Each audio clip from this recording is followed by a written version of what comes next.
Di hari arus balik Lebaran, suamiku tega tinggalkan istri dan anaknya di rest area demi wanita pelakor. Dia nggak sadar kalau pelakor itu cuma pura-pura kaya. Detik itu juga istrinya telepon seseorang. Semua aset dan black card ATM suami langsung aku blokir. Dan suami syok saat istrinya dijemput deretan mobil mewah. Yuk, absen dulu di kolom komentar. Sobat kisah berasal dari kota mana saja? Jangan lupa tekan like dan subscribe, ya. Dukungan kalian sangat berarti agar channel ini terus berkembang dan bisa menyajikan cerita yang lebih seru. Terima kasih. Nama saya Maya. Bagi dunia, saya hanyalah bayangan yang bergerak di balik daster batik pudar dan aroma minyak telon yang melekat di ujung jari. Di mata Aris, lelaki yang telah membagi ranjang denganku selama 7 tahun terakhir, aku tidak lebih dari sekadar perabot rumah tangga yang mulai usang.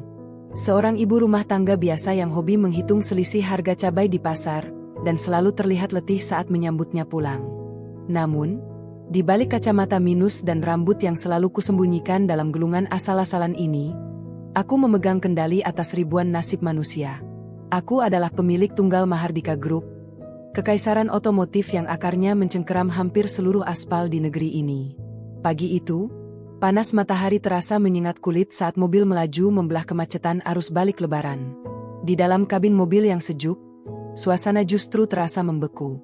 Dion, putra kecil kami, tertidur lelap di pangkuanku dengan napas yang teratur. Aku memandangi wajah polosnya, lalu beralih menatap Aris yang duduk di balik kemudi.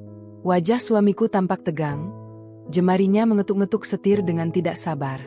Sesekali, matanya melirik ke arah ponsel yang diletakkan di dashboard. Sebuah notifikasi muncul, dan aku sempat menangkap kilatan gairah di matanya yang tidak pernah lagi kulihat saat ia menatapku. "Mas, kalau capek kita istirahat dulu di depan," ucapku lembut, mencoba memecah keheningan yang menyesakkan. Aris mendengus pelan, bahkan tanpa menoleh sedikit pun. "Kamu pikir aku tidak capek? Mengurusmu dan Dion di tengah macet seperti ini benar-benar menguras energi. Penampilanmu juga, Maya. Bisa tidak kamu dandan sedikit? Malu aku kalau mampir ke tempat makan melihatmu kucel begitu." Kalimat itu menusuk, namun aku hanya tersenyum tipis. Aris tidak tahu bahwa daster yang ia hina ini adalah kain sutra dingin yang dipesan khusus, meski modelnya sengaja kubuat sesederhana mungkin. Ia juga tidak tahu bahwa setiap kali aku menghilang ke kamar mandi dengan alasan mencuci muka, aku sebenarnya sedang memantau pergerakan saham perusahaan melalui gawai yang kusimpan di balik cermin wastafel. Aku sedang mengujinya. Aku ingin tahu, apakah lelaki yang dulu berjanji akan menjagaku saat aku tidak punya apa-apa ini masih memiliki hati yang sama saat ia merasa sudah berada di atas angin. Mobil kami perlahan memasuki kawasan rest area kilometer 57 yang sangat padat. Aris memarkirkan mobil dengan kasar di sudut yang agak jauh dari gedung utama. Ia mematikan mesin, lalu mengembuskan napas panjang seolah baru saja melepaskan beban yang sangat berat. "Turunlah. Bawa Dion sekalian. Aku mau beli kopi dan merokok sebentar. Jangan lama-lama, aku tidak suka menunggu," perintahnya dingin. Aku menggendong Dion yang masih setengah mengantuk. Saat aku melangkah keluar, aku melihat Aris kembali meraih ponselnya dengan gerakan cepat. Ia tersenyum pada layar itu, sebuah senyum yang terasa seperti belati bagi hatiku. Aku berjalan menuju area pujasera, membelikan Dion susu kotak dan duduk di salah satu bangku kayu yang ramai oleh pemudik lain. Dari kejauhan, aku tetap mengawasi mobil kami. 10 menit berlalu. Aku melihat Aris keluar dari mobil, tapi ia tidak menuju ke arahku. Ia justru berjalan menuju sebuah sedan mewah yang terparkir tak jauh dari sana. Seorang wanita cantik dengan pakaian bermerek kelas atas keluar dari sedan itu. Sinta. Aku mengenali wajah itu. Dia adalah salah satu staf pemasaran di kantorku yang sedang kuberikan tugas rahasia. Namun Aris mengenalnya sebagai pemilik showroom mobil mewah yang menjanjikannya posisi direktur. Mereka berbicara sejenak. Aris tampak begitu bersemangat. Berkali-kali ia tertawa dan menyentuh lengan wanita itu dengan sopan namun penuh damba. Hatiku mendingin. Inilah batas akhirnya. Aku melihat Aris kembali ke mobil kami, mengambil tas ranselnya, lalu masuk ke dalam sedan mewah milik Sinta. Tanpa menoleh lagi ke arah tempat aku dan Dion duduk, mobil itu meluncur pergi, meninggalkan kepulan debu yang menyesakkan dada. Aku terdiam di tengah keriuhan rest area. Beberapa orang di sekitar mulai berbisik. Mungkin mereka melihat adegan tadi. Seorang ibu yang duduk di sebelahku menatapku dengan iba. Ia menyodorkan selembar tisu, mengira aku akan meledak dalam tangis karena baru saja dibuang oleh suamiku di tengah perjalanan. Sabar ya, Mbak. Laki-laki memang begitu kalau sudah lihat yang bening sedikit. Ucap ibu itu berusaha menghibur. Aku menerima tisu itu, namun tidak untuk menyeka air mata. Aku menggunakannya untuk membersihkan tumpahan susu di baju Dion. Aku berdiri, meluruskan punggungku yang selama ini sengaja kubuat membungkuk agar terlihat rapuh. Aura di sekitarku berubah seketika. Tidak ada lagi Maya yang lemah dan sederhana. Yang ada hanya Maya Mahardika. Aku merogoh saku rahasia di dalam tas kainku, mengeluarkan sebuah ponsel satelit berwarna hitam legam yang tidak bisa dilacak oleh siapapun. Aku menekan satu tombol cepat. Hanya butuh 3 detik sampai suara bariton di ujung sana menjawab dengan nada yang sangat formal dan penuh hormat. Siap, Ibu Ketua. Kami sudah memantau posisi Anda melalui satelit. Apa perintah Anda? Suara Reza, asisten pribadiku, terdengar tegas. Jemput saya di kilometer 57 sekarang juga. Bawa iring-iringan penuh. Saya ingin semua orang di tempat ini tahu siapa yang sedang mereka lihat. Kataku dengan suara dingin yang bisa membekukan air terjun. Baik, Ibu. Estimasi waktu 7 menit. Bagaimana dengan target? Aku menatap ke arah jalan tol, tempat sedan yang membawa Aris menghilang di balik deretan kendaraan lainnya. Blokir semua akses perbankan atas nama Aris. Sekarang juga. Batalkan limit semua kartu kreditnya. Tarik semua fasilitas kendaraan yang ia gunakan atas nama perusahaan. Pastikan dia tidak punya sepeser pun uang tunai saat ia mencoba membayar apapun. Dimengerti, Ibu. Perintah dilaksanakan dalam 10 detik. Aku menutup telepon. Dion terbangun dan menatapku dengan mata bulatnya. Ayah mana, Bunda? Tanyanya polos. Aku mengusap kepalanya, memberikan senyum paling tulus yang kumiliki. Ayah sedang pergi mengejar mimpi palsunya. Sayang, sekarang, kita akan pulang dengan cara yang seharusnya. Suasana di rest area itu mendadak berubah aneh. Sirine sayup-sayup terdengar dari kejauhan, semakin lama semakin keras. Orang-orang mulai berdiri, penasaran dengan apa yang sedang terjadi. Dari gerbang masuk, terlihat deretan mobil hitam mengkilap yang membelah kemacetan dengan paksa. 10 unit Rolls-Royce Phantom meluncur dengan formasi sempurna, dikawal oleh motor-motor besar kepolisian yang lampunya berkedip biru kemerahan. Iring-iringan itu berhenti tepat di depan area pujasera tempatku berdiri. Puluhan pria berbadan tegap dengan setelan safari hitam segera turun. Mereka membentuk barisan baris hormat yang rapi, menciptakan koridor manusia yang memisahkan kerumunan orang dari jalanku. Reza keluar dari mobil paling depan, ia membungkuk sangat dalam di hadapanku. Mobil sudah siap, Ibu Ketua. Silakan, ucap Reza dengan suara lantang yang membuat semua orang di rest area itu terperangah. Aku melangkah dengan tenang, menggendong Dion dalam pelukanku. Orang-orang yang tadinya menatapku kasihan kini hanya bisa ternganga. Ibu yang tadi memberiku tisu menjatuhkan gelas plastiknya karena terkejut. Aku masuk ke dalam kabin mobil yang harum aroma kayu cendana, membiarkan pintu ditutup dengan bunyi yang solid dan berwibawa. Di dalam mobil, aku melihat layar tablet yang menunjukkan posisi mobil Aris. Titiknya berada sekitar 5 km di depan kami. Aku tahu apa yang akan terjadi selanjutnya. Aris saat ini mungkin sedang merasa menjadi raja di samping Sinta, merencanakan masa depan megah yang sebenarnya hanyalah lubang hitam yang kugali sendiri untuknya. Ia baru saja membuang satu-satunya orang yang bisa memberinya dunia, demi sebuah ilusi yang kusut. Jalan, perintahku singkat. Mesin mobil menderu halus, lalu kami meluncur membelah jalan tol dengan kecepatan tinggi. Hari ini, Aris akan belajar satu pelajaran paling berharga dalam hidupnya. Bahwa jangan pernah meremehkan seorang wanita yang diam, karena di balik diamnya, mungkin ia sedang menyusun rencana untuk meruntuhkan seluruh duniamu hanya dengan satu jentikan jari. Permainan baru saja dimulai, dan aku tidak berencana untuk memberikan ampun sedikit pun. Aris menyandarkan punggungnya di kursi kulit sedan mewah yang dikendarai Sinta dengan perasaan jemawa.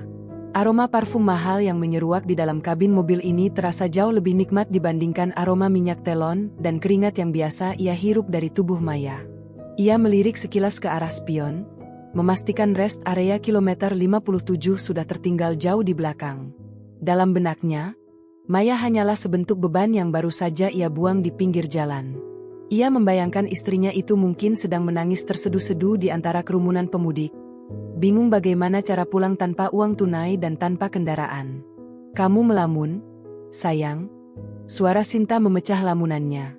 Suara itu terdengar manja, jauh berbeda dengan suara Maya yang selalu terdengar lelah mengurus rumah. Aris menoleh dan memberikan senyum terbaiknya. "Hanya sedang mensyukuri keberuntungan ini, Sinta. Akhirnya aku bisa lepas dari kehidupan yang membosankan itu. Aku merasa seperti terlahir kembali." Sinta tertawa kecil, jemari lenturnya yang dihiasi ket kuku berwarna merah marun mengusap lengan Aris. "Sudah kubilang, kamu itu berlian yang salah tempat. Di Mahardika Group nanti, posisi direktur pemasaran sudah menunggumu. Tapi sebelum itu, kita harus memastikan penampilanmu sesuai dengan kelasmu. Kita mampir ke butik di mall terdekat setelah keluar gerbang tol ini. Ya? Aku ingin kamu memakai setelan terbaik saat bertemu dengan Dewan Komisaris besok." Dada Aris membusung. Direktur pemasaran. Sebuah gelar yang selama ini hanya ada dalam mimpinya. Ia membayangkan ruang kerja luas di lantai paling atas gedung pencakar langit, mobil dinas yang lebih mewah dari ini, dan tentu saja, wanita sesempurna Sinta di sampingnya. Aris meraih dompet kulitnya, menyentuh permukaan halus kartu berwarna hitam mengkilap yang terselip di sana. Black Card itu adalah fasilitas tambahan dari rekening yang selama ini ia gunakan bersama Maya. Ia merasa beruntung karena sebelum berangkat mudik, ia sempat mengganti akses utama akun tersebut ke ponsel pribadinya. "Pakai kartu ini saja, Sinta. Anggap saja ini investasi untuk penampilanku. Aku ingin terlihat sempurna untukmu dan untuk perusahaanmu," ucap Aris dengan nada sombong yang tidak ditutup-tutupi. Mereka tiba di sebuah pusat perbelanjaan elit di pinggiran Jakarta 1 jam kemudian. Aris melangkah masuk ke dalam butik merek ternama asal Italia dengan langkah yang sangat percaya diri. Ia menunjuk beberapa setelan jas, kemeja sutra, dan sepatu kulit buatan tangan yang harganya setara dengan biaya hidup keluarga kecilnya selama 1 tahun. Pelayan butik menyambut mereka dengan tundukan hormat, menyajikan kopi mahal selagi Aris mencoba satu persatu pakaian tersebut di depan cermin besar. "Sempurna. Kamu terlihat sangat gagah, Aris," puji Sinta sambil merapikan kerah jas abu-abu gelap yang melekat di tubuh Aris. "Aku ambil semuanya," kata Aris kepada pelayan dengan gaya seorang konglomerat. "Totalnya berapa?" Pelayan itu tersenyum ramah seraya menghitung angka di mesin kasir.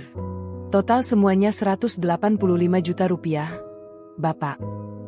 Aris mengeluarkan black card-nya dengan gerakan lambat, sengaja ingin memamerkan kemampuannya di depan Sinta. Ia menyerahkan kartu itu kepada kasir dengan senyum miring. Namun, saat kartu itu digesekkan ke mesin pembaca, sebuah bunyi bip pendek yang tajam terdengar. Kasir itu mengernyitkan dahi, lalu mencobanya kembali. Bunyi yang sama terdengar lagi. "Mohon maaf, Bapak. Sepertinya kartunya ditolak. Ada keterangan, akses diblokir, di layar kami," ucap kasir itu dengan sopan namun nada suaranya mulai berubah formal. Aris tertawa canggung. "Mustahil. Coba lagi. Mungkin sinyal mesinmu yang bermasalah. Kartu ini tidak punya batas limit." Kasir itu mencoba untuk ketiga kalinya, bahkan mengganti mesin gesek dengan unit yang lain. Hasilnya tetap sama. "Tetap tidak bisa, Bapak. Keterangannya tetap sama. Mungkin Bapak ada kartu cadangan." Aris mulai merasa keringat dingin merembes di balik jas mahalnya. Ia mengeluarkan kartu kredit dari bank lain, sebuah kartu platinum yang biasanya ia gunakan untuk keperluan darurat. "Gunakan yang ini." Nahas, hasil yang keluar justru lebih mengejutkan. "Kartu ini juga tidak bisa digunakan, Bapak. Keterangannya, rekening ditutup." Wajah Aris berubah pucat pasi. Ia segera membuka aplikasi perbankan di ponselnya. Jantungnya serasa berhenti berdetak saat melihat angka di layar ponselnya. 0. Saldo di seluruh rekeningnya menunjukkan angka 0 rupiah. Bahkan, ada catatan transaksi otomatis yang tertulis. Penarikan fasilitas oleh pemegang hak utama. Ada apa, Aris? Kenapa lama sekali? Tanya Sinta yang mulai tampak tidak sabar. Matanya yang tadi penuh kekaguman kini menatap Aris dengan selidik. Ini, sepertinya ada kesalahan teknis dari bank. Tunggu sebentar, aku akan menelepon layanan pelanggan, kata Aris dengan suara bergetar. Namun, saat ia mencoba melakukan panggilan, ponselnya tiba-tiba kehilangan sinyal. Sebuah pesan singkat muncul di layar. Layanan kartu SIM Anda telah dinonaktifkan oleh pemilik akun korporat. Aris menatap ponselnya dengan tangan gemetar. Seluruh jalur komunikasinya terputus. Seluruh akses keuangannya lenyap dalam hitungan menit. Sinta, bisakah kamu talangi dulu? Aku berjanji akan menggantinya segera setelah sampai di rumah. Bankku sepertinya sedang mengalami gangguan sistem skala nasional, pinta Aris dengan nada memelas. Ekspresi Sinta berubah drastis. Senyum manjanya hilang, digantikan oleh tatapan dingin yang tajam. Menalangi 180 juta? Aris, aku mengundangmu karena kupikir kamu adalah pria mapan yang punya martabat. Kalau untuk urusan baju saja kamu harus meminjam uang dariku, bagaimana kamu bisa memimpin sebuah divisi besar? Ini hanya masalah teknis. Sinta, kamu tahu siapa aku, kan? Aris mencoba meraih tangan Sinta, namun wanita itu menghindar dengan kasar. Aku tahu siapa kamu sekarang. Kamu hanyalah pria yang baru saja meninggalkan anak istrinya dan sekarang bahkan tidak bisa membayar belanjaannya sendiri, ucap Sinta dengan nada sinis. Ia berbalik dan berjalan menuju pintu keluar butik tanpa menoleh sedikit pun. Sinta, tunggu. Aris hendak mengejar, namun pelayan butik menghadangnya dengan sopan namun tegas. Maaf, Bapak. Jas dan sepatu yang Bapak pakai harus dilepas terlebih dahulu jika tidak bisa melakukan pembayaran. Kami tidak bisa membiarkan barang-barang ini keluar dari butik. Aris merasa harga dirinya diinjak-injak sampai ke dasar bumi. Di tengah ruangan mewah itu, di hadapan para pelayan yang kini menatapnya dengan pandangan merendahkan, ia terpaksa melepas jas mahal itu satu persatu. Ia kembali mengenakan kemeja lamanya yang sudah agak kusut. Saat ia melangkah keluar dari butik dengan kaki lemas, ia melihat mobil sedan Sinta sudah tidak ada lagi di lobi mal. Ia berdiri di pinggir jalan, sendirian, tanpa uang sepeser pun, tanpa kendaraan, dan tanpa koneksi telepon. Aris mencoba mengingat-ingat apa yang terjadi. Mengapa semua ini bisa terjadi secara bersamaan? Pikirannya kembali ke rest area kilometer 57. Wajah Maya yang tenang saat ditinggalkan tiba-tiba melintas di benaknya. Tidak mungkin, pikirnya. Maya hanyalah seorang ibu rumah tangga yang gagap teknologi. Tidak mungkin dia bisa melakukan hal sejauh ini. Aris mencoba menyetop taksi, berniat untuk pulang ke apartemennya dan mengambil simpanan uang tunai di brankas. Namun, saat sebuah taksi berhenti, ia baru menyadari bahwa ia bahkan tidak punya uang untuk membayar ongkos tol. Ia terpaksa berjalan kaki menyusuri trotoar yang panas, mencoba mencari telepon umum atau siapapun yang bisa ia mintai bantuan. Di tengah keputusasaannya, sebuah pesan singkat masuk ke ponselnya yang tiba-tiba mendapatkan sinyal sesaat sebelum mati total karena kehabisan daya. Pesan itu berasal dari nomor yang tidak dikenal, namun isinya membuat seluruh persendian Aris terasa lepas. Barang-barang di apartemen sudah dikosongkan. Seluruh aset atas nama perusahaan telah ditarik kembali ke pusat. Jangan kembali ke tempat yang bukan milikmu. Aris terduduk di bangku taman pinggir jalan dengan pandangan kosong. Ia baru saja menyadari bahwa dalam upayanya mengejar matahari, ia justru melompat ke dalam jurang yang tidak berdasar. Dan yang paling menakutkan adalah, ia sama sekali tidak tahu siapa sebenarnya sosok yang sedang ia lawan. Ia merindukan daster batik Maya, ia merindukan tawa Dion, namun ia tahu, pintu itu mungkin sudah tertutup rapat dan terkunci dari dalam oleh kekuatan yang tidak pernah ia bayangkan sebelumnya. Derap langkah pantofel mahal yang beradu dengan lantai marmer rest area menciptakan irama yang tegas. Seolah-olah setiap ketukannya adalah palu hakim yang menjatuhkan vonis. Aku berdiri di antara jajaran pria bersafari hitam, sementara kerumunan orang di sekelilingku menahan napas. Mereka yang tadi memandangku dengan iba kini menunduk, tak berani menatap langsung ke arah mataku yang tersembunyi di balik kacamata hitam yang baru saja disodorkan Reza. Dion, yang kini berada dalam gendongan asisten pribadiku itu, tampak tenang, seolah ia sudah terbiasa dengan atmosfer kekuasaan yang tiba-tiba menyelimuti ibunya. Ibu ketua, semua instruksi telah dilaksanakan dalam waktu 40 detik. Lapor Reza dengan suara rendah namun bertenaga. Rekening pribadi dan operasional atas nama Aris telah dibekukan.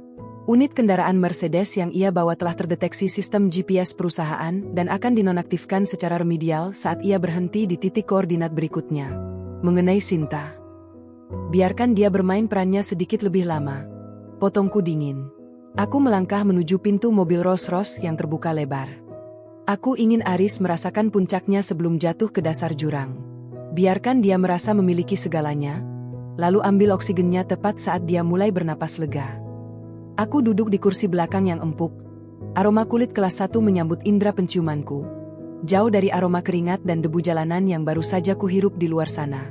Di dalam kabin yang kedap suara ini, dunia luar tampak seperti film bisu. Aku mengambil gawai lipat dari saku kursi, melihat laporan seketika mengenai pergerakan aset Mahardika Group. Selama 7 tahun, aku sengaja membiarkan Aris menikmati fasilitas perusahaan sebagai tanda cinta. Namun ia menyalahartikannya sebagai hak milik yang mutlak. Ia lupa bahwa di dunia bisnis, tidak ada yang benar-benar gratis jika kau tidak memberikan nilai yang sebanding. Reza, hubungi firma hukum Mahendra. Perintahku tanpa mengalihkan pandangan dari layar. Siapkan draft perceraian dengan klausul pelanggaran moralitas yang paling berat. Sertakan bukti CCTV rest area hari ini. Aku ingin dia kehilangan hak asuh Dion secara permanen. Seorang pria yang tega membuang darah dagingnya sendiri demi sebuah jabatan fiktif tidak layak menyandang status ayah. Baik. Ibu, bagaimana dengan status pekerjaannya di anak perusahaan? Jangan dipecat sekarang. Aku tersenyum tipis, sebuah senyum yang lebih mirip dengan seringai pemangsa. Biarkan dia datang ke kantor besok. Aku ingin dia merasakan bagaimana rasanya menjadi orang asing di gedung yang ia banggakan. Aku ingin dia melihat kursinya diduduki orang lain sebelum ia benar-benar diseret keluar oleh tim keamanan. Mobil mulai bergerak dengan halus, membelah kemacetan tol dengan kawalan sirene yang membuka jalan. Aku menatap keluar jendela, melihat barisan kendaraan yang merayap lambat.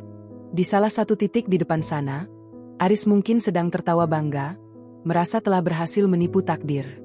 Ia mengira telah meninggalkan beban seberat 70 kg di rest area, tanpa menyadari bahwa ia baru saja membuang satu-satunya pilar yang menopang seluruh hidupnya. 1 jam kemudian, sebuah notifikasi muncul di layar gawai saya. Sistem keamanan butik mewah di pusat kota memberikan peringatan bahwa kartu kredit yang telah diblokir mencoba digunakan untuk transaksi sebesar 185 juta rupiah. Aku bisa membayangkan wajah Aris yang memerah, keringat dingin yang membasahi kemejanya, dan tatapan merendahkan dari para pelayan butik. Itu hanyalah hidangan pembuka dari pesta kehancuran yang telah kusiapkan. Ibu, target baru saja keluar dari pusat perbelanjaan. Sinta telah meninggalkannya sesuai instruksi. Lapor Reza melalui interkom internal mobil. Bagus. Pastikan tim penarikan aset sudah berada di posisi tepat di depan gerbang apartemennya. Aku tidak ingin dia membawa 1 lembar pakaian pun yang dibeli dengan uang perusahaan, kataku tegas. Aku menyandarkan kepala, memejamkan mata sejenak. Ingatanku kembali pada masa-masa awal pernikahan kami, saat aku masih berpura-pura menjadi putri seorang pengusaha kecil yang bangkrut untuk menguji ketulusannya. Dulu, ia tampak begitu tulus, berjanji akan memberikan dunia padaku meski ia hanya punya sepotong roti. Namun, kekuasaan dan kemewahan yang kucicipkan sedikit demi sedikit justru menumbuhkan monster di dalam dirinya.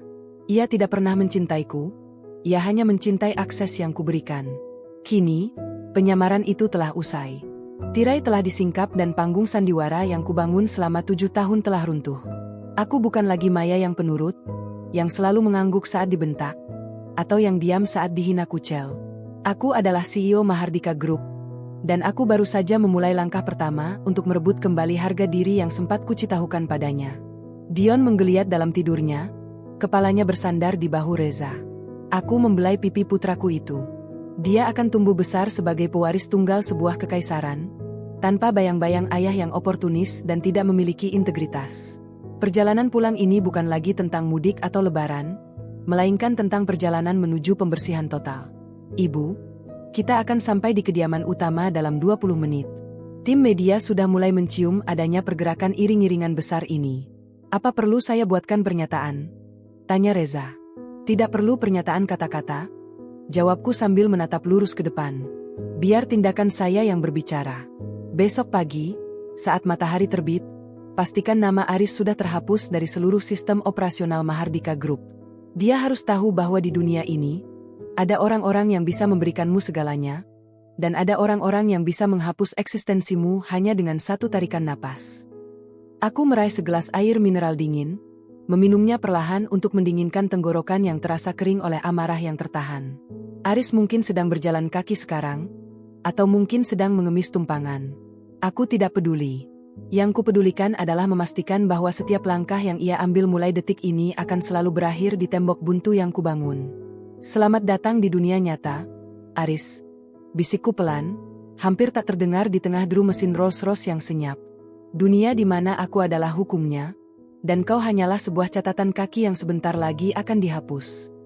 Mobil terus melaju, meninggalkan bayangan masa lalu yang kelam di belakang, menuju masa depan yang dingin namun penuh dengan kepastian kekuasaan. Tidak akan ada kesempatan kedua, tidak akan ada ampunan.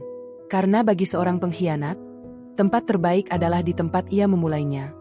Di titik nol, tanpa apapun selain penyesalan yang akan menghantuinya seumur hidup. Langkah kaki Aris terasa berat, seolah semencor menyelimuti setiap senti otot tungkainya. Sepatu pantofel yang tadinya mengkilap kini tertutup debu jalanan ibu kota yang angkuh. Peluh bercucuran, membasahi kemeja mahalnya hingga menempel lekat di punggung, menciptakan rasa risih yang luar biasa. Ia berdiri di depan gerbang kompleks apartemen mewah tempat ia tinggal selama 3 tahun terakhir. Biasanya, petugas keamanan akan membungkuk hormat dan membukakan pintu mobilnya dengan senyum lebar. Namun kali ini, Aris datang sebagai pejalan kaki yang tampak lusuh dan berantakan. "Maaf, Pak Aris. Anda tidak diperkenankan masuk," ucap satpam bernama Satpam yang biasanya sangat ramah itu. Wajahnya kini kaku, matanya menatap lurus ke depan tanpa binar pengakuan. Aris terperangah, ia menyeka keringat di dahinya dengan kasar. "Apa maksudmu? Aku tinggal di unit lantai 21. Buka gerbangnya sekarang juga." "Perintah langsung dari pengelola gedung, Bapak. Akses kartu akses Anda telah dicabut total sejak 1 jam yang lalu. Seluruh barang pribadi Anda yang berada di dalam unit sudah dikemas dan dipindahkan ke gudang penyimpanan sementara di luar area ini." Jelas petugas itu dengan nada bicara yang datar, seolah sedang membacakan sop perusahaan. "Siapa yang berani memerintah hal seperti itu? Aku membayar sewa apartemen ini," teriak Aris, suaranya parau karena amarah dan dahaga. "Unit itu tercatat sebagai aset operasional Mahardika Group, Bapak. Dan menurut laporan yang kami terima, kontrak penggunaan aset tersebut atas nama Anda telah dihentikan secara sepihak oleh pemilik tunggal perusahaan. Silakan hubungi bagian hukum jika ada keberatan," tambah petugas itu sembari memberi isyarat kepada rekannya untuk tetap berjaga di depan gerbang. Aris mundur perlahan, dunianya serasa berputar. Apartemen itu adalah simbol kesuksesannya. Di sana terdapat jam tangan mewah, koleksi jas, dan dokumen penting yang ia banggakan. Sekarang, ia bahkan tidak bisa melewati gerbang depan. Ia merogoh saku, mencari kunci mobil cadangan yang selalu ia bawa, berharap setidaknya ia bisa tidur di dalam mobil Mercedes miliknya yang biasanya terparkir di basement. Ia berjalan memutar menuju pintu keluar parkir, berharap bisa menyelinap masuk. Namun, tepat di depan matanya, sebuah truk pengangkut kendaraan berhenti di sana. Di atas bak truk itu, mobil Mercedes hitamnya sudah terikat kuat. 2 orang pria berbadan tegap dengan seragam bertuliskan, Divisi Aset Mahardika, sedang menandatangani berita acara penarikan. "Hei, itu mobilku. Apa yang kalian lakukan?" Aris berlari mendekat, mencoba menghentikan truk tersebut. Salah satu petugas menoleh, menatap Aris dari ujung kepala hingga ujung kaki dengan pandangan meremehkan. "Bukan, Pak. Ini mobil milik perusahaan. Anda sudah tidak memiliki hak pakai sejak pukul 4 sore tadi. Kami hanya menjalankan tugas untuk membawa unit ini kembali ke pool pusat." Truk itu pun melaju, meninggalkan Aris yang terpaku di tengah jalan tol dalam kota yang mulai merayap padat. Suara klakson kendaraan lain menyadarkannya bahwa ia kini hanyalah rintangan di tengah jalan. Ia merasa seperti sampah yang dibuang ke tempat pembuangan akhir. Tidak ada Sinta, tidak ada mobil, tidak ada tempat tinggal, dan yang paling mengerikan adalah ia tidak punya uang sepeser pun untuk membeli sebotol air mineral. Ia duduk di tepi trotoar, menatap gedung apartemennya yang menjulang tinggi. Lampu-lampu mulai menyala di setiap jendela, menunjukkan kehidupan yang hangat di dalam sana. Sementara ia kedinginan di bawah cahaya lampu jalan yang redup. Ia mencoba meminjam ponsel milik seorang pejalan kaki yang lewat, namun orang tersebut menatapnya curiga dan mempercepat langkah. Penampilan Aris yang kucel dan mata yang liar membuatnya tampak seperti orang dengan gangguan jiwa. Dalam kesendiriannya, ia mulai teringat pada Maya. Biasanya, jam segini Maya akan menyambutnya dengan segelas teh hangat dan pijatan lembut di bahunya. Maya yang selalu sabar menghadapi keluh kesahnya. Maya yang selalu memastikan pakaian kerjanya rapi. Ia teringat bagaimana tadi siang ia dengan tega memaki Maya, kucel, dan beban, sebelum meninggalkannya begitu saja di rest area. Tidak mungkin Maya yang melakukan ini, bisik Aris pada dirinya sendiri. Dia hanya perempuan rumahan. Dia tidak punya kuasa atas Mahardika Group. Pasti ada kesalahan sistem. Ya, pasti itu. Besok pagi aku akan ke kantor pusat, menemui bos besar, dan menjelaskan semuanya. Sinta pasti salah paham atau ia juga menjadi korban sistem ini. Aris mencoba membangun kembali benteng egonya yang mulai retak. Ia meyakinkan diri bahwa semua ini hanyalah ujian sementara. Ia akan tidur di masjid dekat komplek malam ini, dan besok ia akan kembali menjadi direktur yang ia impikan. Ia berjalan tertatih menuju arah masjid. Perutnya mulai melilit karena lapar yang luar biasa. Sepanjang jalan, ia melihat papan reklame besar yang menampilkan logo Mahardika Group dengan latar belakang siluet seorang wanita yang tampak anggun namun misterius. Ia tidak sadar bahwa di dalam sebuah mobil Rolls-Royce yang melintas tepat di sampingnya, Maya sedang memperhatikannya dari balik kaca film yang gelap. Maya melihat suaminya yang malang itu sedang mengais sisa air mineral di dalam botol plastik bekas yang tergeletak di jalan. Tidak ada rasa iba di wajah Maya. Yang ada hanyalah ketenangan seorang penguasa yang sedang menyaksikan keadilan ditegakkan. Lihat dia, Reza, ucap Maya dingin. Dia bahkan tidak tahu cara bertahan hidup tanpa fasilitas yang kuberikan. Ternyata, kehebatan yang selama ini ia sombongkan hanyalah pantulan dari cahayaku. Apakah perlu saya mengirimkan tim untuk memberinya sedikit pelajaran tambahan malam ini, Ibu? Tanya Reza yang duduk di depan. Jangan. Biarkan lapar dan dingin menjadi gurunya malam ini.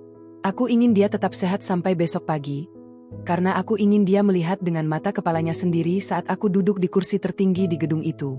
Aku ingin melihat wajahnya saat ia menyadari bahwa istri yang ia buang adalah Tuhan bagi karirnya.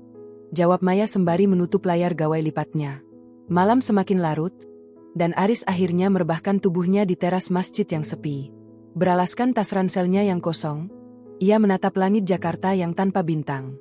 Di kepalanya hanya ada satu tujuan, gedung Mahardika Tower pukul 8 pagi. Ia belum tahu bahwa gedung yang ia tuju besok bukan lagi tempat untuk mengejar mimpi, melainkan tempat di mana seluruh harga dirinya akan dieksekusi di depan publik tanpa ampun.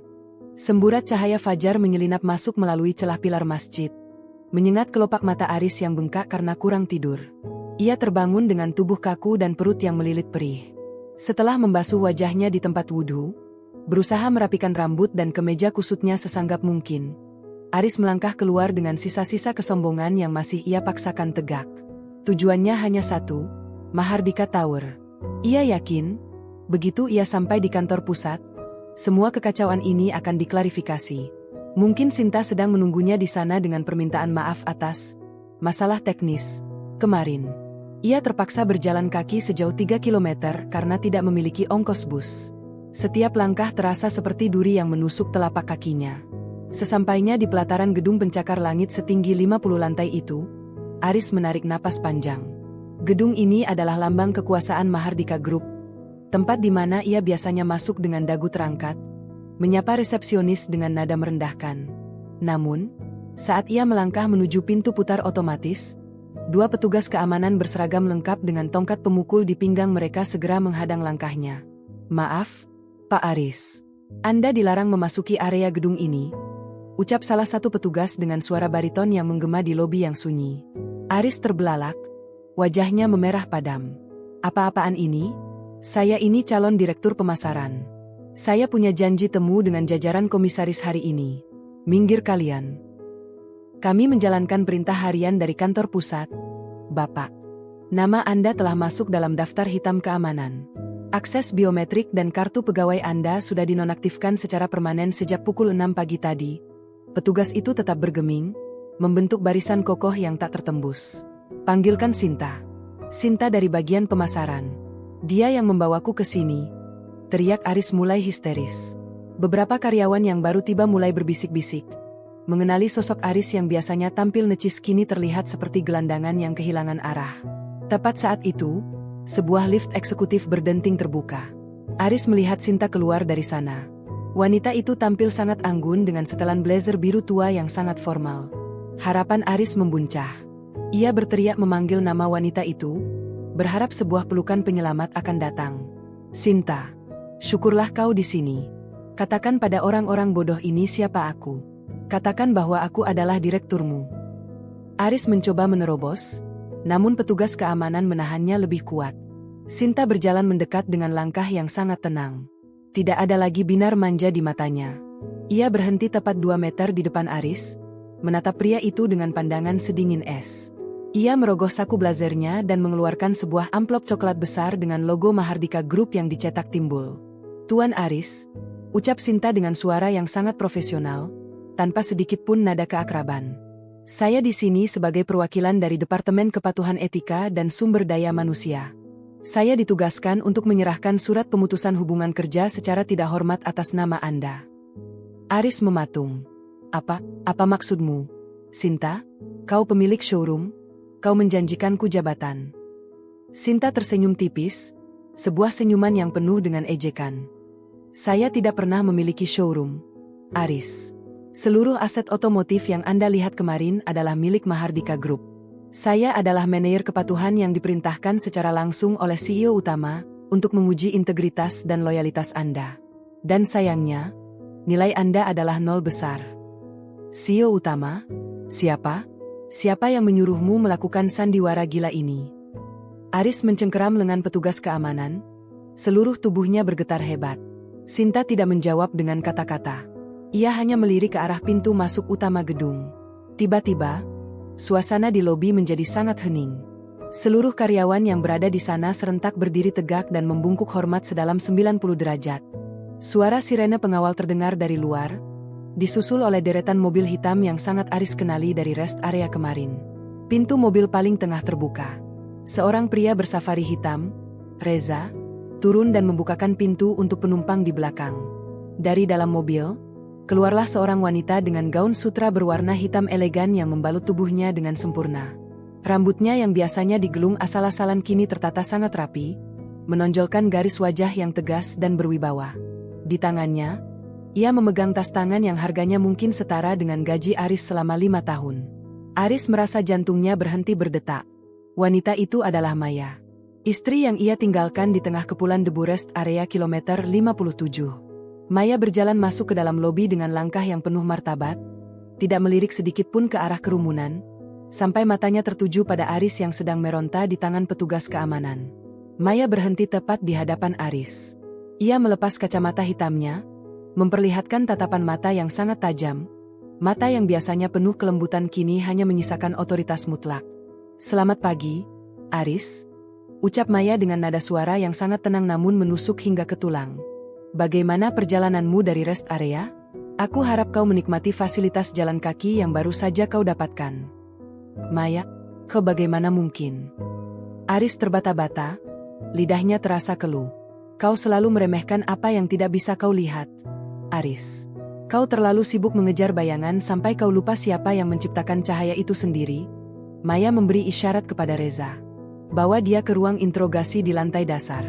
Saya ingin dia melihat pengumuman resmi pergantian struktur organisasi sebelum dia benar-benar saya hapus dari sejarah perusahaan ini. Petugas keamanan menarik paksa Aris, menyeretnya melewati lantai marmer yang dingin. Aris terus berteriak memanggil nama Maya, memohon ampunan, namun suaranya hanya memantul di dinding-dinding kaca gedung yang angkuh. Di tengah seretan itu, Aris menoleh ke belakang dan melihat Maya sedang menyalami jajaran direksi dengan senyum kemenangan. Ia baru menyadari satu hal yang sangat menyakitkan. Maya tidak pernah membutuhkannya. Sebaliknya, seluruh eksistensi hidupnya selama ini hanyalah sebuah sedekah dari wanita yang ia anggap remeh. Puncak kehancurannya baru saja dimulai, dan di dalam gedung Mahardika Tower yang megah ini, Aris menyadari bahwa ia bukan lagi siapa-siapa. Ia hanyalah sebuah gangguan kecil yang sedang dibersihkan dari lantai kekuasaan sang istri. Ruang auditorium utama Mahardika Tower yang berlapis dinding kedap suara dan berhias lampu kristal megah itu terasa mencekam bagi Aris. Ia duduk di kursi kayu keras di barisan paling belakang, diapit oleh 2 petugas keamanan yang menjaganya seolah ia adalah kriminal kelas berat. Di hadapannya, ratusan pasang mata karyawan, jajaran direksi, hingga awak media yang diundang secara terbatas, tertuju ke arah panggung utama. Di sana, sebuah layar raksasa menampilkan logo emas Mahardika Group yang berputar perlahan, memancarkan aura kekuasaan yang dulu sangat Aris dambakan. Pintu samping panggung terbuka, dan suasana mendadak hening total. Maya melangkah masuk. Ia tidak lagi memakai kacamata hitam. Wajahnya terpampang jelas, memancarkan kecantikan yang tegas dan otoritas yang tak terbantahkan. Setiap langkah kakinya yang dibalut sepatu hak tinggi berwarna senada dengan gaunnya seolah menggetarkan lantai auditorium. Di sampingnya, Reza berjalan dengan sikap siaga, membawa map kulit berisi dokumen-dokumen penting. "Selamat pagi, rekan-rekan sekalian." Suara Maya bergema melalui pengeras suara, tenang namun memiliki bobot yang membuat siapapun yang mendengarnya merasa kecil. Hari ini bukan hanya sekadar pertemuan rutin tahunan. Hari ini adalah hari pembersihan besar-besaran dalam struktur kepemimpinan Mahardika Group. Aris merosot di kursinya. Jantungnya berdegup kencang, menghantam rongga dadanya dengan nyeri yang luar biasa. Ia melihat Sinta berdiri di sisi panggung, memberikan penghormatan kepada Maya. Seluruh potongan teka-teki itu kini menyatu dalam benaknya, menciptakan gambaran penghinaan yang paling sempurna. Selama 7 tahun terakhir, Maya melanjutkan, matanya menyapu seluruh ruangan dan berhenti sejenak tepat di arah Aris duduk. "Saya memilih untuk mengamati dari balik layar. Saya ingin memastikan bahwa fondasi perusahaan ini dibangun di atas integritas, bukan sekadar ambisi buta. Namun, saya menemukan sebuah kanker yang tumbuh di dalam tubuh perusahaan kita. Seorang individu yang menggunakan fasilitas negara, aset perusahaan, dan kepercayaan yang diberikan untuk memuaskan ego pribadinya." Layar raksasa di belakang Maya tiba-tiba berubah. Rekaman CCTV dari rest area kilometer 57 terputar dengan sangat jernih. Di sana, seluruh hadirin melihat dengan jelas bagaimana Aris memaki Maya, lalu dengan dingin memacu mobilnya meninggalkan seorang ibu dan anak kecil yang tampak bingung di tengah keramaian. Suara gumaman penuh caci maki mulai terdengar dari bangku-bangku penonton. Beberapa rekan kerja Aris yang dulu sering menjilat padanya kini membuang muka dengan jijik. Pria ini, Maya menunjuk ke arah layar tanpa menyebut nama Aris, seolah nama itu terlalu kotor untuk diucapkan. Mengira bahwa loyalitas bisa dibeli dan keluarga adalah beban yang bisa dibuang saat ia merasa menemukan tangga yang lebih tinggi. Dia tidak menyadari bahwa tangga yang ia pijak sebenarnya adalah telapak tangan saya. Aris merasa ingin menghilang dari muka bumi. Air mata penyesalan, atau mungkin hanya air mata malu, mulai menggenang di matanya. Ia mencoba berdiri, ingin berteriak meminta ampun, namun tangan kekar petugas keamanan menekan bahunya kembali ke kursi. Mulai detik ini, suara Maya meninggi satu nada, memberikan penegasan yang mematikan. Seluruh kontrak kerja, hak asuh, dan akses hukum atas nama individu tersebut telah dicabut. Mahardika Group juga secara resmi mengajukan gugatan ganti rugi atas penyalahgunaan aset perusahaan selama 5 tahun terakhir. Nilainya mencapai 25 miliar rupiah. Angka itu bagaikan petir yang menyambar Aris. 25 miliar. Ia bahkan tidak punya 25.000 di kantongnya sekarang. Maya melangkah turun dari podium, mendekati barisan kursi penonton. Langkahnya berhenti tepat di barisan tempat Aris duduk. Ia menatap Aris yang kini menunduk dalam, bahunya terguncang karena isak tangis yang tertahan. Maya membungkuk sedikit, membisikkan sesuatu yang hanya bisa didengar oleh Aris di tengah keheningan ruangan yang mencekam. "Kau tahu, Aris, aku pernah sangat mencintaimu. Aku pernah berharap kau adalah pria yang akan menemaniku memimpin kekaisaran ini," bisik Maya, suaranya sedingin es di kutub utara. "Tapi kau memilih untuk menjadi pengecut yang haus jabatan. Sekarang, saksikanlah bagaimana aku menghapus jejakmu dari dunia ini tanpa menyisakan satupun kenangan indah." Maya kembali berdiri tegak, memutar tubuhnya membelakangi Aris. Ia memberi isyarat kepada Reza. "Bawa dia keluar. Pastikan dia tidak pernah menginjakkan kaki di radius 1 kilometer dari gedung ini lagi. Dan sampaikan kepada seluruh jaringan bisnis otomotif di negara ini, Siapapun yang memberikan pekerjaan atau bantuan kepada pria ini, akan berhadapan langsung dengan Mahardika Group. Petugas keamanan menyeret Aris keluar dari auditorium. Di sepanjang koridor, para karyawan berdiri dan memberikan jalan, namun tak satu pun dari mereka yang menatap Aris dengan simpati. Mereka menatapnya seolah melihat bangkai yang sedang dibersihkan dari lantai yang suci. Aris dilemparkan keluar melalui pintu samping gedung, jatuh tersungkur di atas trotoar yang panas di bawah terik matahari Jakarta. Pintu kaca gedung itu tertutup rapat di belakangnya. Aris menatap pantulan dirinya di kaca gedung yang megah itu. Seorang pria dengan kemeja robek di bagian lengan, wajah yang sembab, dan tanpa alas kaki karena sepatunya sempat terlepas saat diseret tadi. Di dalam sana, ia bisa melihat melalui celah kaca, Maya sedang dikerubungi oleh para jurnalis, tampak bersinar dan tak tergapai. Aris mencoba bangkit, namun lututnya terasa lemas. Ia menyadari bahwa puncaknya telah lewat. Ia telah dilempar dari singgasana semu yang ia bangun sendiri, dan kini ia harus menghadapi kenyataan bahwa ia adalah musuh nomor satu dari wanita paling berkuasa di negeri ini. Tidak ada jalan kembali. Tidak ada Sinta yang akan menjemputnya. Hanya ada jalan aspal yang membentang luas, yang kini terasa begitu asing dan kejam bagi seorang pengkhianat seperti dirinya. Terik matahari Jakarta siang itu terasa seperti lidah api yang menjilat kulit Aris yang mulai mengelupas. Ia berjalan terseok-seok di sepanjang trotoar Sudirman, mengabaikan tatapan jijik dari para eksekutif muda yang melintas dengan aroma parfum mahal. Kemeja putihnya kini berubah warna menjadi abu-abu kecoklatan, dengan noda keringat yang mengering dan meninggalkan jejak garam. Setiap kali ia mencoba duduk di depan ruko, petugas keamanan akan segera datang dan mengusirnya layaknya hama yang mengganggu pemandangan.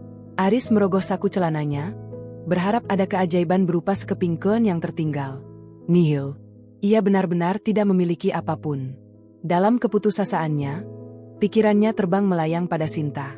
Ia masih tidak percaya bahwa wanita yang ia puja, wanita yang menjanjikannya surga dunia, hanyalah bagian dari skenario besar Maya. Pasti Sinta punya perasaan padaku, bisiknya parau, mencoba menghibur diri dengan delusi yang tersisa. Dia tidak mungkin sedingin itu. Dia pasti dipaksa oleh Maya. Dengan sisa tenaga yang ada, Aris memutuskan untuk menuju showroom pusat Mahardika Group yang berada di kawasan Jakarta Selatan. Itu adalah tempat di mana Sinta pertama kali membawanya, tempat yang ia kira akan menjadi markas besarnya sebagai direktur.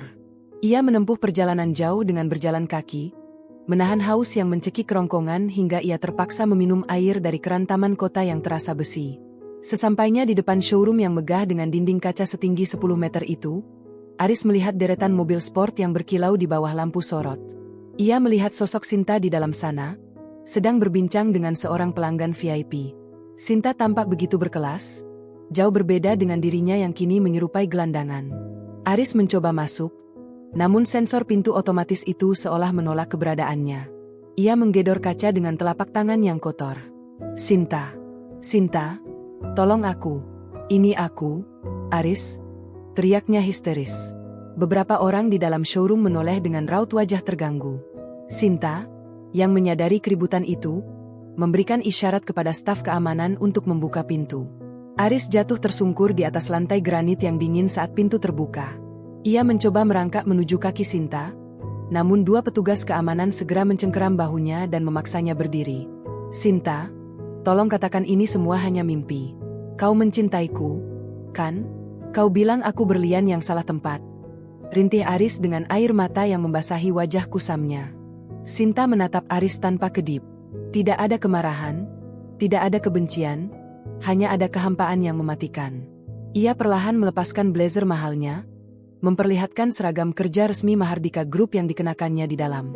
Ia meraih sebuah tanda pengenal yang tergantung di lehernya dan mendekatkannya ke wajah Aris. Baca ini baik-baik, Aris, ucap Sinta dengan nada bicara yang datar. Manajer Kepatuhan Etika Mahardika Group. Tugas saya adalah melakukan audit integritas terhadap aset-aset strategis perusahaan, termasuk sumber daya manusianya. Dan Anda adalah aset paling busuk yang pernah saya audit. Tapi ciuman itu, janji jabatan itu. Aris terbata, dunianya benar-benar runtuh berkeping-keping. Itu adalah prosedur pengujian, Aris. Seorang pria yang setia tidak akan goyah hanya karena tawaran jabatan dan wanita cantik. Namun Anda, Anda bahkan tidak butuh waktu 5 menit untuk mengkhianati istri Anda yang sudah menemani dari nol. Sinta mendengus sinis. Saya tidak pernah memiliki perasaan apapun pada pria oportunis seperti Anda. Setiap sentuhan yang saya lakukan adalah bagian dari pekerjaan untuk melihat sejauh mana pengkhianatan Anda bisa melangkah. Sinta kemudian mengeluarkan sebuah amplop kecil dari sakunya. Bukan berisi uang, melainkan sebuah surat pemberitahuan dari pengadilan. Ini adalah somasi kedua. Karena Anda tidak memiliki alamat tinggal tetap lagi, saya serahkan langsung di sini.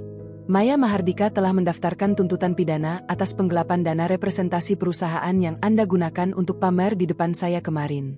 Totalnya 300 juta rupiah untuk 1 malam di butik dan hotel. Jika dalam 24 jam Anda tidak melunasi, surat perintah penangkapan akan keluar. Aris lemas. Lututnya membentur lantai dengan keras. 300 juta? Ia bahkan tidak bisa membeli nasi bungkus. Di belakang Sinta, layar televisi besar di showroom itu tiba-tiba menampilkan berita terkini. Wajah Maya muncul di sana, sedang memberikan santunan besar-besaran kepada panti asuhan atas nama Mahardika Group. Maya tampak begitu agung, begitu jauh, dan begitu tidak tersentuh.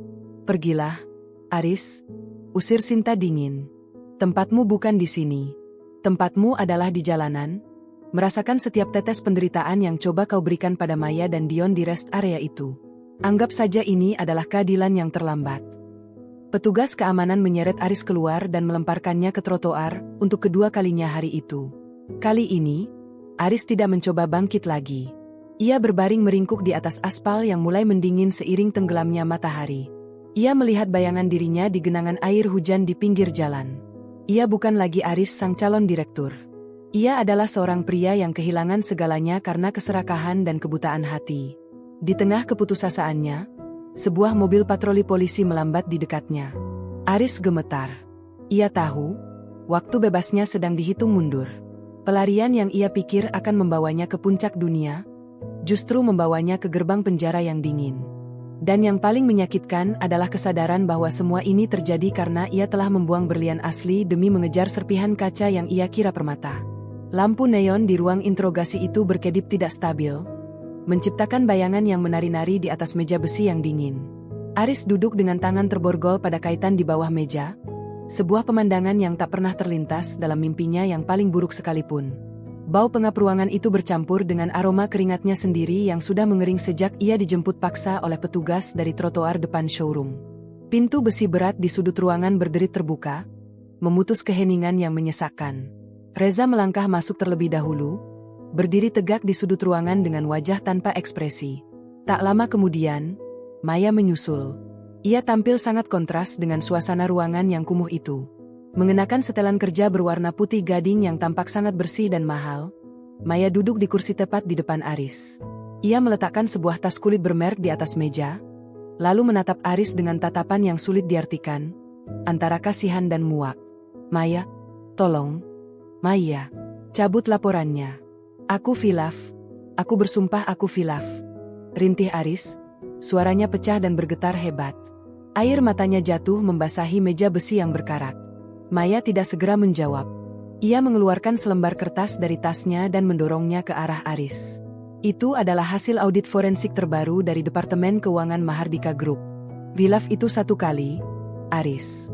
Tapi menggunakan dana pendidikan Dion untuk membayar cicilan apartemen rahasiamu selama 2 tahun terakhir, itu bukan khilaf. Itu adalah perencanaan kejahatan terhadap masa depan anakmu sendiri. Aris terbelalak. Ia mengira rahasia itu terkubur rapat di bawah tumpukan dokumen palsu yang ia buat. Aku berniat menggantinya. Maya, aku hanya butuh modal untuk terlihat sukses di depan rekan-rekanmu. Kau mencuri dari anakmu sendiri hanya untuk memuaskan egomu. Suara Maya merendah, namun setiap katanya terasa seperti sabetan cemeti. Kau membuang kami di rest area bukan karena kau bosan, tapi karena kau merasa sudah mendapatkan mangsa baru yang lebih kaya. Kau adalah definisi dari parasit yang menghancurkan inangnya. Maya, demi Dion, tolong jangan biarkan aku membusuk di sini. Dion butuh ayahnya. Aris mencoba meraih tangan Maya, namun borgol di pergelangan tangannya berdenting keras, menahannya tetap di tempat. Mendengar nama Dion disebut, mata Maya berkilat tajam. Ia condong ke depan, memperpendek jarak di antara mereka hingga Aris bisa mencium aroma parfum mawar yang biasanya menenangkan, namun kini terasa begitu mengancam. Jangan pernah sebut nama Dion dari mulut kotormu itu. Detik saat kau mengunci pintu mobil dan memacu gas di kilometer 57, kau sudah membunuh sosok ayah dalam ingatan Dion. Baginya sekarang, ayahnya sedang pergi ke tempat yang sangat jauh dan tidak akan pernah kembali. Maya kemudian memberi isyarat kepada Reza. Asistennya itu menyerahkan sebuah tablet digital. Di layar tersebut, terlihat siaran langsung dari sebuah layar besar di pusat kota. Gambar Aris saat diseret keluar dari gedung Mahardika Tower terpampang nyata, lengkap dengan narasi berita tentang penipuan dan penggelapan dana. Dunia sudah tahu siapa kau, Aris. Tidak akan ada satupun perusahaan otomotif, dari tingkat pabrik hingga showroom pinggir jalan, yang mau menerima namamu. Aku sudah memastikan profilmu masuk dalam daftar hitam perbankan dan industri. Kau bukan hanya kehilangan pekerjaan, kau kehilangan identitasmu sebagai manusia yang berharga di masyarakat. Ucap Maya dengan nada bicara yang sangat datar. Kenapa kau begitu kejam, Maya? Apa salahku sampai kau menghancurkanku sampai ke akar-akarnya? Tanya Aris dengan sisa keberanian yang ia miliki. Maya tertawa kecil, sebuah tawa kering yang tidak mencapai matanya. Kejam? Aku hanya memberikan apa yang kau minta, Aris. Kau ingin aku pergi dari hidupmu, kan? Aku sudah pergi. Kau ingin hidup mewah dengan wanita kaya? Aku sudah memberimu panggung untuk mencobanya melalui Sinta. Semua yang terjadi padamu saat ini adalah hasil dari benih yang kau tanam sendiri. Aku hanya mempercepat musim panennya. Maya berdiri, merapikan setelan putihnya yang sama sekali tidak berkerut. Ia mengambil kembali tasnya dan bersiap untuk pergi. Di ambang pintu, ia berhenti sejenak tanpa menoleh ke belakang. Besok pengacaraku akan membawakan surat pernyataan pelepasan hak asuh anak secara permanen. Jika kau menandatanganinya, aku mungkin akan mempertimbangkan untuk tidak menuntutmu dengan pasal tindak pidana pencucian uang yang bisa membuatmu mendekam di sana selama 15 tahun. Pikirkan baik-baik, Aris. Ini adalah satu-satunya sedekah terakhir yang kuberikan padamu. Maya, tunggu. Maya. Aris berteriak sekuat tenaga, namun pintu besi itu tertutup dengan dentuman keras yang mengguncang ruangan. Aris jatuh tertelungkup di atas meja besi. Suara detak jam di dinding ruangan interogasi itu terdengar seperti langkah kaki kematian yang semakin mendekat. Ia menyadari bahwa di papan catur ini, ia hanyalah sebuah pion yang dikorbankan demi kemenangan sang ratu. Skakmat. Tidak ada lagi langkah yang tersisa. Hanya ada penyesalan yang membakar jiwa di tengah kegelapan sel penjara yang menantinya. Ia telah membuang kunci surga demi mengejar Fata Morgana di jalan tol, dan sekarang, ia harus membayar harganya dengan sisa hidup yang hampa. Dinding sel penjara itu terasa dingin dan lembab, mengeluarkan aroma pesing yang menusuk indera penciuman Aris setiap kali ia mencoba menarik napas. Ia meringkuk di sudut lantai semen yang kasar, memeluk lututnya sendiri sembari menatap jeruji besi yang memisahkan dirinya dari kebebasan. Tidak ada lagi bantal bulu angsa, tidak ada lagi pendingin ruangan yang sejuk, dan tidak ada lagi suara lembut Maya yang menanyakan menu sarapan. Di sini, yang ada hanyalah teriakan kasar narapidana lain dan denting piring kaleng yang dilemparkan petugas saat jam makan tiba. Aris menatap tangannya yang kini dipenuhi bintik merah akibat gigitan nyamuk. Jemari yang biasanya memegang kemudi mobil mewah itu kini gemetar hebat. Ia merasa seperti baru saja terbangun dari mimpi buruk yang panjang. Namun kenyataannya jauh lebih mengerikan. Setiap kali ia memejamkan mata, bayangan Maya yang berdiri tegak di auditorium Mahardika Tower terus menghantuinya. Sosok istri yang ia remehkan itu kini menjelma menjadi raksasa yang menghancurkan seluruh sendi kehidupannya tanpa ragu. Makan. Oh, jangan melamun terus. Bentak seorang narapidana bertubuh gempal yang menjadi teman satu selnya. Pria itu menendang piring plastik berisi nasi keras dan sayur bening yang tampak tak berselera ke arah Aris. Aris menelan ludah dengan susah payah. Rasa lapar yang melilit perutnya mengalahkan rasa jijiknya. Ia menyuap nasi itu dengan tangan gemetar. Bulir air mata jatuh dan bercampur dengan makanannya yang hambar. Ia teringat masakan Maya di rumah, sayur lodeh hangat dan sambal terasi yang selalu tersedia meski ia sering mencaci bahwa masakan itu terlalu kampungan untuk seleranya yang tinggi. Penyesalan itu datang terlambat, menggerogoti jiwanya lebih dalam daripada rasa lapar manapun. Sementara itu, di lantai paling atas Mahardika Tower, suasana sangat berbeda. Maya berdiri di depan jendela kaca besar yang menampilkan pemandangan Cakrawala Jakarta yang berkilauan. Ia mengenakan setelan kerja berwarna merah marun yang melambangkan keberanian dan kepemimpinan yang baru. Di tangannya, ia memegang laporan pertumbuhan perusahaan yang melonjak tajam sejak ia mengambil alih kemudi secara terbuka. Ibu Ketua, semua unit bisnis otomotif telah selesai melakukan rebranding. Lapor Reza yang berdiri di belakangnya dengan sikap hormat yang tulus. Pasar menyambut baik transparansi yang ibu lakukan. Saham Mahardika Group mencapai titik tertinggi dalam 5 tahun terakhir. Maya mengangguk pelan, namun tatapannya tetap tenang, tidak menunjukkan kesombongan sedikitpun. Bagaimana dengan proses hukum Aris? Pengacara telah menyerahkan dokumen pelepasan hak asuh anak. Aris telah menandatanganinya pagi ini. Dia tidak punya pilihan lain jika ingin menghindari tuntutan tindak pidana pencucian uang yang lebih berat. Jawab Reza. Dia juga meminta satu hal, Ibu. Dia ingin bertemu dengan Dion untuk terakhir kalinya. Maya membalikkan badannya, matanya menatap tajam ke arah Reza. Tidak. Katakan padanya bahwa Dion sudah melupakan namanya. Aku tidak akan membiarkan racun masa lalu menyentuh masa depan putraku. Pastikan dia menjalani masa hukumannya dengan penuh, tanpa remisi sedikitpun. Aku ingin dia merasakan setiap detik kesepian yang dulu ia berikan padaku saat dia sibuk mengejar bayangan Sinta. Baik, Ibu. Pesan akan disampaikan melalui kuasa hukum. Maya kembali menatap ke arah kota. Baginya, Aris sudah mati sejak mobil itu melaju meninggalkan kilometer 57. Transformasi yang ia lakukan pada Mahardika Group bukan hanya soal bisnis, tapi soal pembersihan moral. Ia menghapus semua jejak nepotisme dan kecurangan yang sempat dipelihara Aris selama suaminya itu menjabat di anak perusahaan. Di dalam selnya, Aris meraih selembar kertas lusuh yang diberikan pengacaranya tadi pagi. Itu adalah salinan surat cerai yang sudah disahkan secara hukum. Namanya kini benar-benar terhapus dari silsilah keluarga Mahardika. Ia melihat kolom tanda tangan Maya yang begitu tegas dan tanpa ragu. Ia menyadari bahwa ia telah kehilangan segalanya. Istri yang sangat mencintainya, anak yang menjadi darah dagingnya, dan harga diri sebagai seorang pria. Malam itu, Aris mencoba tidur di atas tikar tipis yang keras. Ia mendengar suara hujan mulai turun membasahi atap penjara, suara yang sama yang ia dengar saat berada di rest area tempo hari. Namun kali ini, tidak ada lagi jalan tol yang membentang luas menuju kesuksesan semu. Hanya ada tembok beton setebal 30 cm yang mengurungnya dalam kehampaan sempurna. Ia telah menjadi orang asing bagi dunianya sendiri, sementara Maya terus melaju kencang, meninggalkan dirinya dalam kegelapan sejarah yang perlahan mulai terlupakan. Maya meraih bingkai foto kecil di atas mejanya. Foto itu menunjukkan dirinya dan Dion sedang tertawa di sebuah taman bunga, tanpa ada sosok Aris di sana. Ia mengusap kaca bingkai itu dengan lembut. Masa depan telah menanti, dan ia akan memastikan bahwa kekaisaran yang ia bangun tidak akan pernah lagi dikhianati oleh siapapun. Perjalanan ini masih panjang, namun beban berat itu telah ia buang di pinggir jalan, tepat di tempat seharusnya sampah berada. Ruang sidang utama pengadilan negeri itu terasa sunyi dan dingin, seolah-olah dinding betonnya menyerap seluruh kehangatan kemanusiaan yang tersisa. Aris duduk di kursi kayu panjang dengan kawalan 2 petugas kepolisian. Tubuhnya tampak jauh lebih kurus dibandingkan seminggu yang lalu, tulang pipinya menonjol, dan sorot matanya yang dulu penuh kesombongan kini hanya menyisakan keredupan yang dalam. Ia mengenakan kemeja putih pinjaman yang tampak kedodoran di tubuhnya, kontras dengan borgol yang melingkar di pergelangan tangannya.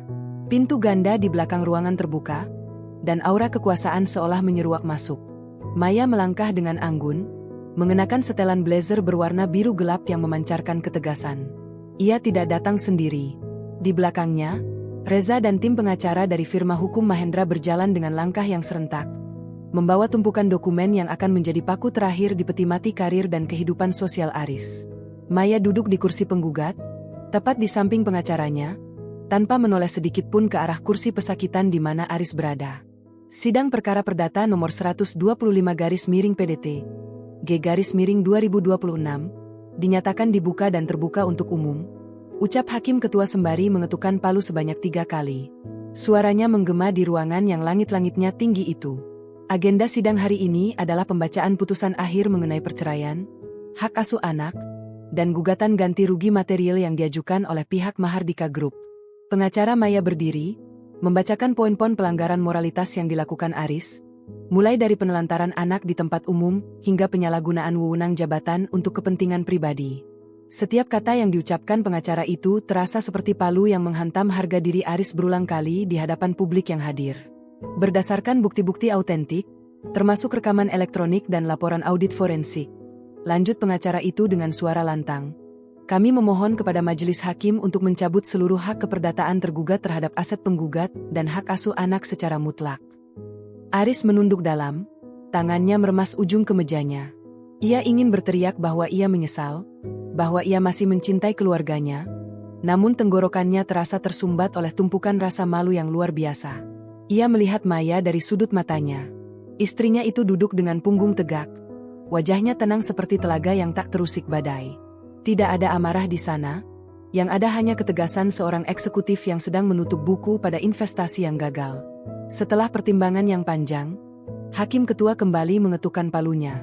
Mengadili, mengabulkan gugatan penggugat untuk seluruhnya. Menetapkan perceraian antara Maya Mahardika dan Aris dengan segala akibat hukumnya. Menetapkan hak asuh anak sepenuhnya berada pada penggugat tanpa hak kunjungan yang tidak terawasi. Menghukum tergugat untuk membayar ganti rugi kepada Mahardika Group sebesar 25 miliar rupiah. Ketukan palu itu terdengar seperti vonis mati bagi Aris. 25 miliar. Sebuah angka yang akan memenjarakannya dalam kemiskinan seumur hidup. Bahkan setelah ia keluar dari penjara nanti. Aris tiba-tiba berdiri, melupakan protokol persidangan. Maya, tolong lihat aku sekali saja. Teriak Aris, suaranya parau dan penuh keputusasaan. Aku ayah dari anakmu. Kau tidak bisa menghapusku begitu saja dari hidup Dion. Maya berdiri perlahan, merapikan blazernya, lalu berbalik menatap Aris. Ini adalah pertama kalinya mata mereka bertemu dalam jarak dekat sejak kejadian di rest area. Tatapan Maya sangat jernih, namun dingin tanpa sedikit pun sisa kasih sayang. Seorang ayah tidak akan meninggalkan anaknya di tepi jalan tol demi sebuah jabatan. Aris, ucap Maya dengan nada yang sangat tenang, hampir berupa bisikan namun terdengar jelas di seluruh ruangan. Dion tidak butuh ayah yang melihatnya sebagai beban. Dia butuh pemimpin, dan aku akan memastikan dia menjadi pria yang jauh lebih terhormat daripadamu. Maya kemudian melangkah mendekati meja hijau, menandatangani berita acara persidangan dengan gerakan pena yang lancar dan mantap. Setelah selesai, ia berjalan menuju pintu keluar tanpa menoleh lagi. Aris mencoba mengejar, namun petugas keamanan segera menahannya, memaksa lengannya kembali ke posisi semula. Ibu, mohon tunggu. Aris meraung, namun pintu ganda itu sudah tertutup rapat. Di luar gedung pengadilan, puluhan wartawan sudah menunggu. Maya berdiri di tangga teratas, memberikan pernyataan singkat yang akan menjadi tajuk utama berita sore itu. Hari ini, Mahardika Group telah resmi memutus rantai masa lalunya yang tidak sehat. Kami akan fokus pada masa depan, pada integritas, dan pada pembangunan industri otomotif yang bersih. Terima kasih. Aris diseret kembali menuju mobil tahanan melalui pintu samping. Ia melihat iring-iringan mobil mewah Maya mulai bergerak meninggalkan area pengadilan, dikawal oleh sirene yang membelah jalanan Jakarta. Ia menyadari bahwa dunianya dan dunia Maya kini sudah terpisah oleh jurang yang tak mungkin lagi bisa diseberangi. Ia masuk ke dalam jeruji besi mobil tahanan yang panas, sementara mantan istrinya melesat menuju puncak kekuasaan yang sesungguhnya. Pertemuan formal itu telah berakhir, dan bersamaan dengan itu, identitas Aris sebagai bagian dari keluarga Mahardika telah mati secara permanen. Ruang kerja di kediaman lama itu terasa hampa, hanya menyisakan aroma debu dan kenangan pahit yang mulai memudar. Maya berdiri di tengah ruangan, menatap jajaran lemari kayu jati yang dulu sering Aris gunakan untuk menyimpan dokumen-dokumen yang ia sebut sebagai rahasia negara. Dengan gerakan tenang, Maya menyerahkan kunci kecil kepada Reza. Petugas keamanan itu segera membuka paksa laci tersembunyi di balik meja kerja Aris, tempat yang selama ini dianggap sang suami sebagai benteng pertahanannya yang paling aman. Satu persatu map berwarna merah hati dikeluarkan dan diletakkan di atas meja. Maya membukanya perlahan, membalik setiap lembar kertas yang berisi bukti-bukti pengkhianatan Aris yang jauh lebih gelap daripada sekadar perselingkuhannya dengan Sinta. Di sana, tercatat aliran dana gelap ke rekening luar negeri, kontrak-kontrak fiktif dengan vendor palsu, hingga rencana sabotase terhadap beberapa proyek strategis Mahardika Group yang sengaja ia buat gagal agar ia bisa menyalahkan divisi lain. Dia benar-benar seekor rayap yang mencoba meruntuhkan rumahnya sendiri dari dalam.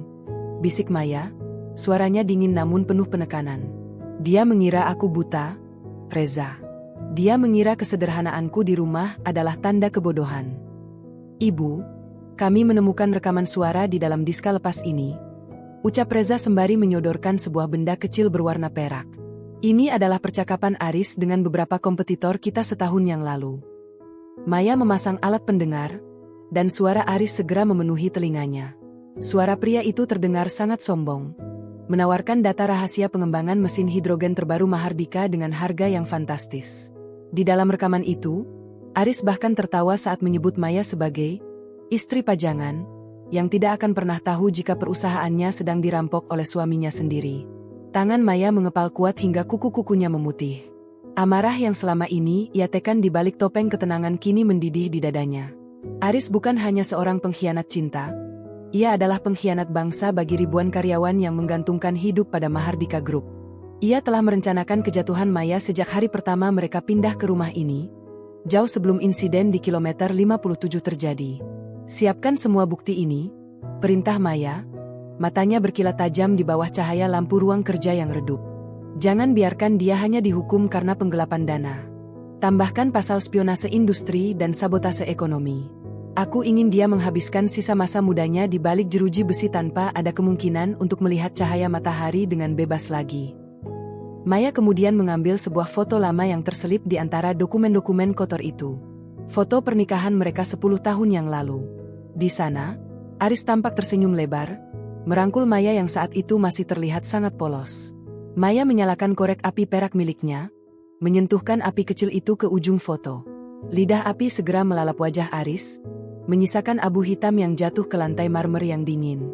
Semua janji manis itu hanyalah investasi untuk pengkhianatanmu, Aris, ucap Maya pelan sembari menatap api yang padam. Kau mengira aku adalah domba yang bisa kau sembelih kapan saja, tanpa menyadari bahwa kau sedang tidur di dalam sarang singa. Maya melangkah keluar dari ruangan itu, meninggalkan Reza yang sedang mengemas sisa-sisa bukti kejahatan Aris. Ia berjalan menuju kamar Dion, melihat putranya yang sedang asyik bermain dengan miniatur mobil Rolls-Royce di atas karpet lembut. Dion menoleh dan tersenyum lebar saat melihat ibunya masuk. Senyum itu adalah satu-satunya hal murni yang tersisa dari masa lalu Maya, dan ia bersumpah akan melindunginya dengan segala kekuatan yang ia miliki. Malam itu, Maya merobek sisa-sisa berkas yang sudah tidak diperlukan lagi ke dalam mesin penghancur kertas. Suara mesin yang menderu memotong-motong kertas itu terasa seperti musik yang menenangkan bagi jiwanya. Pembersihan ini hampir selesai. Tidak ada lagi rahasia, tidak ada lagi duri dalam daging, dan tidak ada lagi bayang-bayang Aris di setiap sudut rumahnya. Ia berdiri di balkon, menatap lampu-lampu kota yang seolah memberikan penghormatan pada sang ratu yang baru saja memenangkan perang besar. Besok, ia akan membawa Mahardika Group ke level yang belum pernah dibayangkan oleh siapapun, termasuk Aris. Ia telah melepaskan beban berat yang selama ini menghambat langkahnya, dan sekarang, langit adalah satu-satunya batas bagi Maya Mahardika. Pengkhianatan dingin Aris telah ia balas dengan pembalasan yang jauh lebih beku, menyisakan hanya abu dari sebuah kenangan yang kini benar-benar telah mati. Pagi yang cerah menyambut Cakrawala Jakarta, membawa semilir angin yang terasa jauh lebih ringan bagi Maya. Di lantai tertinggi Mahardika Tower, ia berdiri menatap pantulan dirinya di kaca besar yang menjulang dari lantai hingga langit-langit. Tidak ada lagi daster batik pudar atau kacamata minus yang buram. Yang ada hanyalah seorang wanita dengan setelan sutra berwarna putih salju, memancarkan aura otoritas yang tenang namun tak tertembuskan. Di atas meja kerjanya, sebuah plakat perunggu baru saja diletakkan, mengukuhkan namanya sebagai tokoh bisnis paling berpengaruh tahun ini. Ibu Ketua, iring-iringan sudah siap di lobi. Suara Reza terdengar melalui interkom, lebih hangat namun tetap penuh hormat. Dion juga sudah menunggu di dalam mobil. Dia sangat bersemangat untuk melihat peresmian yayasan pendidikan baru kita hari ini. Maya tersenyum tipis, sebuah senyum tulus yang kini sering muncul di wajahnya. Terima kasih, Reza. Saya segera turun. Sebelum melangkah keluar, Maya melirik sekilas ke arah sebuah amplop kecil yang tergeletak di sudut meja. Itu adalah surat dari lembaga pemasyarakatan, memberitahukan bahwa Aris telah dipindahkan ke sel isolasi karena gangguan kecemasan akut dan penolakan untuk berinteraksi dengan siapapun. Kabar itu tidak lagi memicu amarah atau kesedihan di hati Maya. Baginya, Aris hanyalah sebuah nama dalam dokumen hukum yang sudah selesai diproses. Pria itu telah mendapatkan apa yang ia tabur, kesunyian yang abadi di tengah keramaian jeruji besi. Maya melangkah keluar dari ruang kerjanya, melewati jajaran karyawan yang membungkuk hormat dengan binar kekaguman di mata mereka. Di lobi, 10 mobil Rolls-Royce hitam mengkilap telah berjajar rapi, menciptakan pemandangan yang megah di pusat ibu kota. Dion, yang kini mengenakan setelan jas kecil yang sangat rapi, berlari menghambur ke pelukannya. "Bunda, lihat, mobilnya sangat besar," seru Dion dengan tawa riang yang memecah kesunyian lobi. Maya menggendong putranya, mengecup keningnya dengan penuh kasih. "Iya, sayang. Mobil ini akan membawa kita ke tempat di mana anak-anak lain bisa belajar dan bermimpi besar, sama seperti kamu." Mereka masuk ke dalam kabin mobil yang kedap suara. Saat mobil mulai meluncur membelah jalanan Jakarta, Maya melihat ke arah jalan tol yang membentang di kejauhan. Ingatannya kembali sejenak ke kilometer 57, tempat di mana ia pernah berdiri sebagai wanita yang dibuang. Tempat itu kini bukan lagi monumen luka, melainkan titik balik di mana ia menemukan kembali kekuatannya yang hilang. Ia telah membuktikan bahwa mahkota sejati tidak terletak pada apa yang dikenakan, melainkan pada ketangguhan jiwa yang tak bisa dibeli dengan pengkhianatan. Di sepanjang jalan, papan reklame digital menampilkan wajah Maya dengan kutipan tentang integritas dan keberanian. Dunia kini mengenal Maya Mahardika bukan sebagai bayangan suaminya, melainkan sebagai navoda tunggal yang membawa kekaisaran otomotif ini melampaui batas-batas kemustahilan. Ia telah menghapus noda masa lalu dengan keberhasilan yang gemilang, menyisakan hanya masa depan yang cerah bagi dirinya dan Dion. "Bunda, kenapa orang-orang itu melambaikan tangan pada kita?" tanya Dion sambil menunjuk ke arah kerumunan warga di pinggir jalan yang bersorak saat iring-iringan lewat. "Karena kita sedang membawa harapan, Dion," jawab Maya lembut sembari menggenggam tangan kecil putranya. "Dan harapan adalah satu-satunya hal yang tidak bisa dicuri oleh siapapun, selama kita menjaganya dengan kejujuran." Mobil terus melaju, meninggalkan gedung-gedung pencakar langit menuju kawasan pinggiran di mana sebuah yayasan pendidikan megah siap diresmikan. Matahari semakin tinggi, menyinari setiap jengkal jalanan dengan cahaya keemasan yang hangat. Maya menarik napas panjang, merasakan kemerdekaan yang sesungguhnya di dalam dadanya. Perjalanan ini bukan lagi tentang pelarian dari rasa sakit, melainkan tentang perayaan atas kemenangan martabat seorang wanita. Di sebuah sudut sel yang gelap dan pengap, Aris mungkin sedang menatap tembok kosong sembari membayangkan kemewahan yang hilang. Namun di sini, di bawah langit luas yang membentang, Maya Mahardika sedang menuliskan sejarah baru. Sejarah tentang seorang ratu yang tidak butuh diselamatkan oleh raja, karena dialah pemilik tunggal dari seluruh papan catur kehidupan yang ia jalani. Penyamaran telah usai, pembalasan telah tuntas, dan kini hanya ada cahaya yang membimbing langkahnya menuju keabadian. Dion tertidur lelap di bahu ibunya saat mobil tiba di tujuan. Maya menatap wajah putranya dengan penuh janji. Ia akan memastikan Dion tumbuh menjadi pria yang menghargai ketulusan di atas segalanya. Sambil melangkah keluar dari mobil menuju podium peresmian, Maya menyadari bahwa harta paling berharga yang ia miliki bukanlah saham atau mobil mewah, melainkan keberanian untuk meninggalkan apapun yang merendahkan jiwanya. Perjalanan dari rest area telah berakhir, dan kehidupan yang sesungguhnya baru saja dimulai.